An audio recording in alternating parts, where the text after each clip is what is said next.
Hi viewers, today we're looking at the Excel VBA PMT payment made without tax formula in Excel 2013.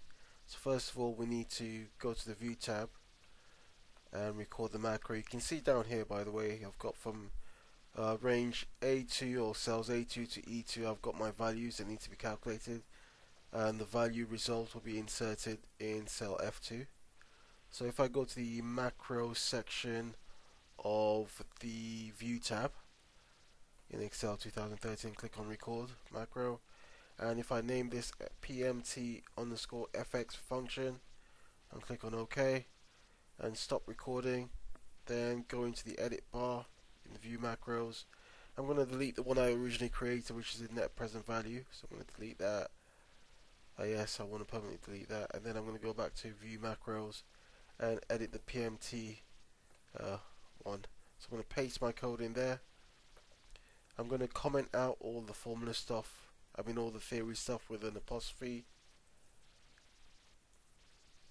and I'm left with my actual code.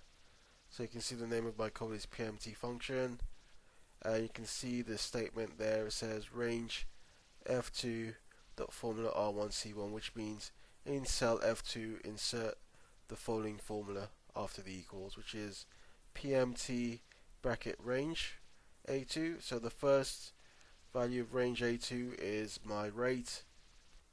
The second value of range B2 after the first comma is my NPER.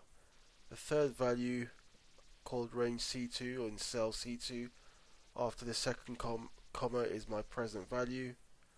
After the third comma I've got cell D2, which is my future value, and after the last comma I've got cell E2, which is my due. If I close this and go back to Excel, you can see the actual value headers for my code in cell A2 to E2. So the future value and due is set to default of 0. So basically I'm going to go to select cell F2, click on the macros button in the view tab section and click on run. You can see it's given me a value of minus 3736.39, which is my PMT value, which is the payment made without tax value. If I go back to the editor, you can see the code here. That's it. That's the Excel VBA PMT function in Excel 2013.